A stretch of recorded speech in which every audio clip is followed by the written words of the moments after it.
ওম শান্তি। আজকে তারিখ হলো 29শে জুলাই 2025। প্রাতঃ মুরলী ওম শান্তি বাপদাদা মধুবন। আজকের মুরলীতে বাবা বলেছেন, মিষ্টি বাচ্চারা, এই শরীরের ভ্যালু তখনই যখন এর মধ্যে আত্মা প্রবেশ করে, কিন্তু সাজসজ্জা হয়ে থাকে শরীরের, আত্মার হয় না। তো আমরা সাজাই শরীরকে, কিন্তু আত্মাকে নয়। প্রশ্ন: বাচ্চারা, তোমাদের কর্তব্য কি? তোমাদের কোন সেবা করতে হবে? উত্তর: তোমাদের কর্তব্য হলো নিজেদের হামজিনদের নর থেকে নারী থেকে লক্ষ্মী বানানোর যুক্তি বলে দেওয়া। তোমাদের এখন ভারতের প্রকৃত আত্মিক সেবা করতে হবে। তোমরা জ্ঞানের তৃতীয় নয়ন পেয়েছ, তাই তোমাদের বুদ্ধি এবং আচার আচরণ অত্যন্ত রিফাইন হওয়ার প্রয়োজন। কারোর প্রতি সামান্যতম মোহ যেন না থাকে। গীত: নয়নহীনকে পথ দেখাও প্রভু। ওম শান্তি। ডবল ওম শান্তি। বাচ্চারা, তোমাদেরও রেসপন্স করা উচিত। ওম শান্তি। আমাদের স্বধর্ম হলো শান্তি। তোমরা এখন শান্তির জন্য কোথাও যাবেই না। মানুষ তো মনের শান্তির জন্য সাধু সন্তদের কাছেও যায়, তাই না? এখন মন বুদ্ধি তো হলো আত্মার অর্গ্যানস। শরীরের যেমন অর্গ্যানস রয়েছে, তেমনই মন বুদ্ধি এবং চক্ষু। এখন এই যে চক্ষু আছে, সেটা তা নয়। বলা হয়, হে প্রভু, নয়নহীনকে পথ দেখাও। এখন প্রভু বা ঈশ্বর বলাতে বাবার লাভ আসে না। তো প্রভু বা ঈশ্বর বলাতে বাবার প্রতি যে ভালোবাসা, সেটা কিন্তু আসে না। বাবার থেকে তো বাচ্চার অবিনাশী উত্তরাধিকার পায়। এখানে তো তোমরা বাবার সামনে বসে আছো। তোমরা এই পড়ো। তোমাদের কে পড়ায়? তোমরা এমন বলবে না যে পরমাত্মা বা প্রভু আমাদের পড়ায়। তোমরা বলবে, আমাদের শিব বাবা পড়ান। বাবা শব্দ তো একেবারে সিম্পল। ইনি হলেন ওই বাপ দাদা। আত্মাকে আত্মাই বলা হয়, তেমনি তিনি হলেন পরমাত্মা। তিনি বলেন, আমি পরমাত্মা, অর্থাৎ পরমাত্মা তোমাদের বাবা। এরপর এই নাটকের নিয়ম অনুসারে আমি পরমাত্মার নাম রাখা হয়েছে শিব। ড্রামাতে তো সকলেরই নাম চাই, তাই না? শিবের মন্দিরও তো আছে। ভক্তিমার্গের লোকেরা তো একের পর এক অনেক নাম রেখে দিয়েছে। এরপরে অনেক অনেক মন্দির বানাতে থাকে। জিনিস তো একই। সোমনাথের মন্দির কত বড়, কত সাজায়, মহল ইত্যাদিও কত সাজিয়ে রাখে। আত্মার তো কোনো সজ্জা নেই। তেমন পরমাত্মারও কোনো সজ্জা নেই। তিনি তো হলেন বিন্দু। বাকি যেসব সজ্জা সবই শরীরের। বাবা বলেন যে না আমার সাজসজ্জা আছে, না আত্মার সাজসজ্জা আছে। আত্মা তো হলোই বিন্দু। এত ছোট বিন্দু তো কোনো পার্ট প্লে করতে পারে না। ওই ছোট আত্মা যখন শরীরে প্রবেশ করে, তখন সেই শরীরের কত ধরনের সাজসজ্জা হয়। মানুষের তো কত নাম, রাজা রানীদের কত সাজসজ্জা হয়। আত্মা তো অতি সিম্পল বিন্দু। বাচ্চারা, এখন তোমরা এও বুঝেছ, আত্মাই এই জ্ঞান ধারণ করে। বাবা বলেন যে আমার মধ্যেও তো জ্ঞান আছে, তাই না? শরীরের তো কোনো জ্ঞান থাকে না। আমি আত্মার মধ্যে জ্ঞান আছে। আমাকে এই শরীর নিতে হয় তোমাদের সেই জ্ঞান শোনানোর জন্য। শরীর ছাড়া তো তোমরা শুনতে পারো না। এখন এই গান বানানো হয়েছে, নয়নহীনকে পথ বলে দাও। শরীরকে পথ বলতে হবে কি? তা নয়, আত্মাকে বলতে হবে। আত্মাই ডাকতে থাকে। শরীরের তো 2 নেত্র আছে, 3 তো হতে পারে না। তৃতীয় নয়নের জন্য এই ললাটে তিলকও দেওয়া হয়। কেউ বিন্দুর মতো, কেউ আবার গণ্ডির মতো দেয়। বিন্দু তো হলো আত্মা, বাকি জ্ঞানের তৃতীয় নয়ন পাওয়া যায়। প্রথমে আত্মার এই জ্ঞানের তৃতীয় নয়ন ছিল না। কোনো মানুষ মাত্রের এই জ্ঞান নেই, তাই জ্ঞান নেত্রহীন বলা হয়। বাকি এই চোখ তো সকলেরই আছে। সম্পূর্ণ দুনিয়ায় কারোরই এই তৃতীয় নেত্র নেই। তোমরা হলে সর্বোত্তম ব্রাহ্মণ কুলের। তোমরা জানো যে ভক্তি মার্গ আর জ্ঞান মার্গের কত তফাৎ। তোমরাই রচয়িতা, রচনার আদি মধ্য এবং অন্তকে জেনে চক্রবর্তী রাজা হও। আইসিএসরাও তো কত উঁচু পদ পায়, কিন্তু এখানে কেউ এই পড়াতে এমপি ইত্যাদি হয় না, এখানে তো ভোট হয়, সেই ভোটে এমপি আদি হয়। এখন বাবা বলেছেন যে এখন তোমরা আত্মারা বাবার শ্রীমত পাও, আর কেউই এমন বলবে না যে আমি আত্মাদের মত দিই। ওরা তো সব হলো দেহ অভিমানী। বাবা এসেই দেহ অভিমানী হতে শেখায়। সকলেরই হলো দেহ অভিমানী। বাবা এসেই দেহি অভিমানী হতে শেখান। সকলের দেহ অভিমানী। মানুষ শরীরের প্রতি কত অহংকারী হয়। তো বলছে মানুষ শরীরের প্রতি কত অহংকারী হয়।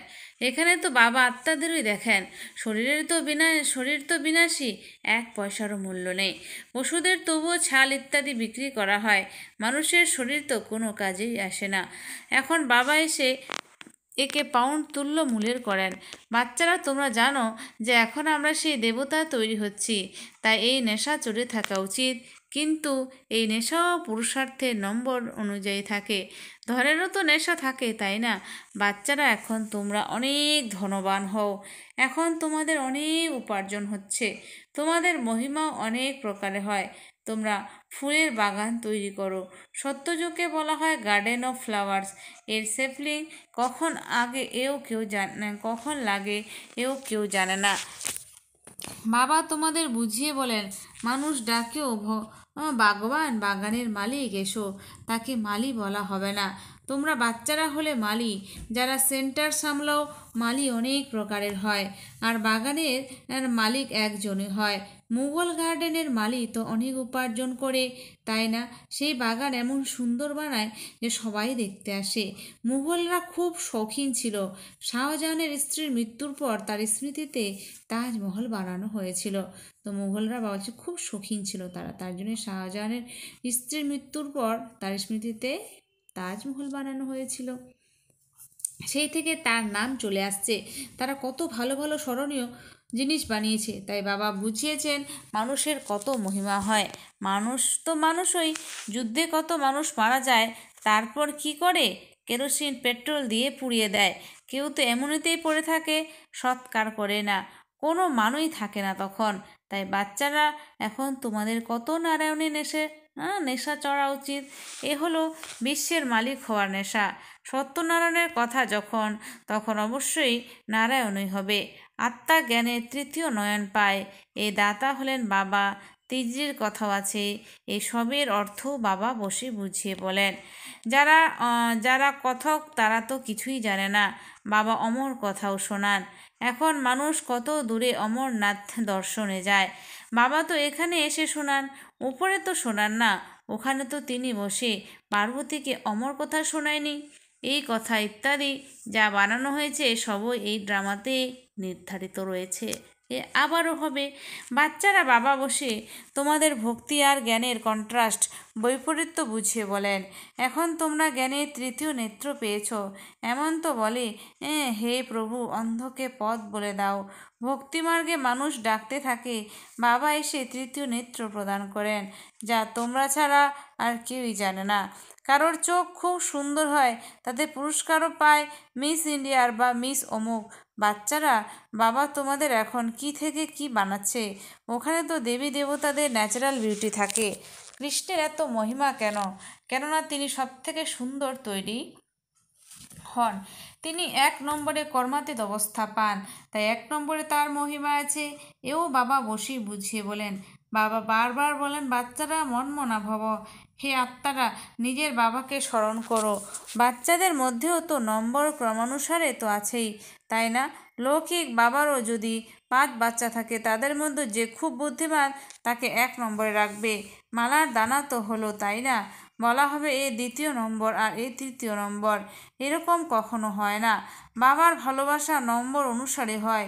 ও হলো জাগতিক কথা, আর এ হলো অসীম জগতের কথা। যে বাচ্চারা জ্ঞানের তৃতীয় নয়ন পেয়েছে, তাদের বুদ্ধি আর চলন আদি খুবই রিফাইন হয়। এক হয় কিং অফ ফ্লাওয়ার। তাই এই ব্রহ্মা আর সরস্বতী হলেন কিং কুইন ফ্লাওয়ার। এরা জ্ঞান আর যোগ এই দুইয়েরই তীক্ষ্ণ। তোমরা জানো যে আমরা দেবতা হই, মুখ্য 8 রত্ন তৈরি হয়। প্রথম হলো ফুল, তারপর যুগল দানা ব্রহ্মা আর সরস্বতী। মালা জপ তো করে, তাই না? বাস্তবে তোমাদের পূজা হয় না, স্মরণ হয়। তোমাদের ফুল দেওয়া হয় না, ফুল তখনই দেওয়া হবে যখন শরীর পবিত্র হবে। এখানে কারোর শরীরের পবিত্র নেই, সকলেরই জন্ম বিষের দ্বারা হয়, তাই তাদের বিকারী বলা হয়। এই লক্ষ্মীনারায়ণকে বলা হয় সম্পূর্ণ নির্বিকারী। বাচ্চার তো জন্ম হবে, তাই না? এমন তো নয় যে কোনো টিউব থেকে বাচ্চার জন্ম হয়ে যাবে। এও সব বোঝার মতো কথা। বাচ্চারা তোমাদের এখানে 7 দিনের ভাট্টিতে বসানো হয়। ভাট্টিতে কোনো ইট তো সম্পূর্ণ পুড়ে যায়, কোনোটা আবার কাঁচা থেকে যায়। ভাট্টির উদাহরণ দেওয়া হয়। এখন ইটের এই ভাট্টির উদাহরণ শাস্ত্রে তো বর্ণনা হতেই পারে না। এরপরে এখানে আবার বিড়ালের কথা। গোল বোকা বলের কাহিনীতেও বিড়ালের কথা বলা হয়েছে। ওখানে দ্বীপকে নিভিয়ে দিত। তোমাদের তো তেমনই অবস্থা হয়, তাই না? মায়া বিড়াল বিঘ্ন এনে উপস্থিত করে তোমাদের অবস্থায় নামিয়ে দেয়। দেহ বোধ হলো 1 নম্বর বিকার, তারপর অন্য অনেক বিকার আসে, মোহ অনেক হয়। বাচ্চারা বলবে, আমি ভারতকে স্বর্গ বানানোর এই আত্মিক সেবা করব, আর মোহের বসে মা বাবা বলবেন, আমরা অ্যালাউ করব না। এও কতখানি মোহ। তোমরা মায়ার বিড়াল হয়েও না, তোমাদের এম অবজেক্ট হলো এটা। বাবা এসে আমাদের মানুষ থেকে দেবতা, নর থেকে নারায়ণ বানান। তোমাদের দায়িত্ব হলো অন্য আত্মাদের সেবা করা, ভারতের সার্ভিস করা। তোমরা জানো যে আমরা কি ছিলাম, এখন কি হয়েছি। এখন আবার রাজার রাজা হওয়ার জন্য পুরুষার্থ করো। তোমরা জানো যে আমরা নিজেদের রাজ্য স্থাপন করছি, এ কোনো সমস্যার কথা নয়।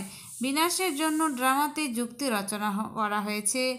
এর পূর্বেও মুসল বা মিসাইলের দ্বারা লড়াই হয়েছিল। তোমরা যখন সম্পূর্ণ তৈরি হয়ে যাবে, সবাই ফুলে পরিণত হয়ে যাবে, তখনই বিনাশ হবে। কেউ হলো ফুলের রাজা, কেউ গোলাপ, কেউ আবার বেলি। প্রত্যেকেই নিজেকে খুব ভালোভাবে বুঝতে পারে যে আমরা আকন্দ ফুল নাকি অন্য ফুল। অনেকে আছে যাদের জ্ঞানের কিছুই ধারণা হয় না। তো বলছে অনেকে আছে যাদের জ্ঞানের কিছুই ধারণা হয় না। নম্বরের ক্রমানুসারিত হবে, তাই না? হয় একেবারে হাইয়েস্ট, না হলে একেবারে ওয়েস্ট। রাজধানী এখানে স্থাপন হয়। শাস্ত্রতে তো দেখানো হয়েছে যে পাণ্ডবরা গলে মরে গিয়েছিল। তারপর কি হয়েছিল কিছুই জানা নেই। কথা তো অনেকই বানানো হয়েছে, এমন কোনো কথা নেই। বাচ্চারা, এখন তোমরা কত স্বচ্ছ বুদ্ধির হও। বাবা তোমাদের অনেক প্রকারের বোঝাতে থাকেন। এ কত সহজ, কেবল বাবাকে আর অবিনাশী উত্তরাধিকারকে স্মরণ করতে হবে। বাবা বলেন, আমি হলাম পতিত পাবন, তোমাদের আত্মা আর শরীর 2 পতিত। তোমাদের আত্মা আর শরীরে 2 পতিত। এখন তোমাদের পবিত্র হতে হবে। আত্মা পবিত্র হলে শরীর পবিত্র হয়। তোমাদের এখন অনেক পরিশ্রম করতে হবে। বাবা বলেন বাচ্চারা অনেক দুর্বল, তারা স্মরণ করতে ভুলে যায়। বাবা নিজেই নিজের অনুভব বলেন, মানে ব্রহ্মা বাবা, খাবার সময় স্মরণ করি শিব বাবা আমাদের খাওয়ান, আবারও ভুলে যায়, আবার স্মৃতিতে ফিরে আসে। তোমাদের মধ্যেও এও হয়। পুরুষার্থের নম্বর অনুসারে কেউ তো বন্ধনমুক্ত হওয়া সত্ত্বেও আবার ফেসে যায়। বলছে ধর্মপুত্র বানিয়ে নেয়।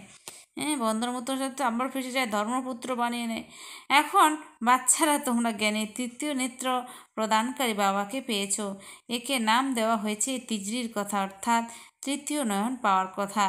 এখন তোমরা নাস্তিক থেকে আস্তিক হও। বাচ্চারা জানে যে বাবা হলো বিন্দু, তিনি হলেন জ্ঞানের সাগর। ওরা তো বলে দেয় নাম রূপ থেকে পৃথক। আর এই জ্ঞানের সাগর তো অবশ্যই জ্ঞান শোনাবেন, তাই না? এই রূপ লিঙ্গ দেখানো হয়েছে, তাহলে নাম রূপ থেকে পৃথক কিভাবে বলো? বাবার কোটি কোটি নাম রেখে দিয়েছে। এই জ্ঞান বাচ্চাদের বুদ্ধিতে খুব ভালোভাবে থাকা উচিত। এমন বলা হয় যে পরমাত্মা হলেন জ্ঞানের সাগর। সম্পূর্ণ জঙ্গল যদি কলম বানাও, তাও এই জ্ঞানের অন্ত হতে পারে না। আচ্ছা, মিষ্টি মিষ্টি হারানিধি বাচ্চাদের প্রতি মাতা পিতা বাপ দাদার স্মরণের স্নেহ সুমন আর সুপ্রভাত। আত্মাদের পিতা তার আত্মারূপী বাচ্চাদের জানাচ্ছে নমস্কার। আমরা সমস্ত আত্মারূপী বাচ্চারা জানাই মাতা পিতা বাপ দাদাকে স্নেহ সুমন আর নমস্কার। ধারণার জন্য মুখ্য সার 1 নাম্বার, আমরা এখন বাবার দ্বারা বার্থ পাউন্ড হয়ে গেছি, হয়ে উঠছি। আমরা এখন বাবার দ্বারা বার্থ পাউন্ড হয়ে উঠছি। আমরাই সেই দেবতা তৈরি হব। এই নারায়ণের নেশায় থাকতে হবে, বন্ধনমুক্ত হয়ে সেবা করতে হবে। বন্ধনে ফেঁসে যেও না। তো বলছে বন্ধনমুক্ত হয়ে আমাদের সেবা করতে হবে, বন্ধনে ফেঁসে যেও না। 2, জ্ঞান এবং যোগে তীক্ষ্ণ হয়ে মাতা পিতা সম কিং অফ ফ্লাওয়ার হতে হবে। জ্ঞান এবং যোগে তীক্ষ্ণ হয়ে মাতা পিতার সম কিং অফ ফ্লাওয়ার হতে হবে। আর নিজের হামজিন্সদেরও সেবা করতে হবে। বরদান, নিজের সকল খাজানাগুলিকে অন্য আত্মাদের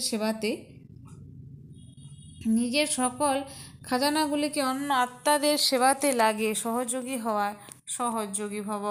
সহযোগী হওয়ার সাধন হলো সদা নিজেকে সংকল্প দ্বারা, বাণীর দ্বারা আর প্রত্যেক কার্য দ্বারা বিশ্বের সকল আত্মাদের প্রতি নিজেকে সেবাধারী মনে করে সেবাতেই সব কিছু লাগানো। ব্রাহ্মণ জীবনে যে সকল শক্তির গুণের জ্ঞানের বা শ্রেষ্ঠ উপার্জনের সময়ের খাজানা বাবার দ্বারা প্রাপ্ত হয়েছে সেগুলি সেবাতে লাগা, অর্থাৎ সহযোগী হও তো সহযোগী হয়ে যাবে। কিন্তু সহযোগী সেই হতে পারবে যে সম্পন্ন থাকবে, সেই সহযোগী হওয়া অর্থাৎ মহাদানী হওয়া। স্লোগান, অসীমের বৈরাগী হও, তাহলে আকর্ষণের সব সংস্কার সহজেই সমাপ্ত হয়ে যাবে। অসীমের বৈরাগী হও, তাহলে আকর্ষণের সব সংস্কার সহজেই সমাপ্ত হয়ে যাবে। অব্যক্ত ইশারা, সংকল্পের শক্তি জমা করে শ্রেষ্ঠ সেবার নিমিত্ত হও। যেরকম নিজের স্থূল কার্যের প্রোগ্রাম দৈনন্দিন চার্ট অনুসারে সেট করো, এরকম নিজের মনসা সমর্থ স্থিতির প্রোগ্রাম সেট করো। তো সংকল্প শক্তি জমা হতে থাকবে। নিজের মনকে সমর্থ সংকল্পে বিজি রাখলে তো মনের আপসেট হওয়ার সময় পাবে না। মনের আপসেট হওয়ার সময় পাবে না। মন সদা সেট অর্থাৎ একাগ্র থাকলে স্বতঃ ভালো ভাইব্রেশন ছড়িয়ে পড়বে, সেবা হতে থাকবে। আচ্ছা, ওম শান্তি। ধন্যবাদ বাবা আজকের এই সুন্দর মিষ্টি মুরলির জন্য।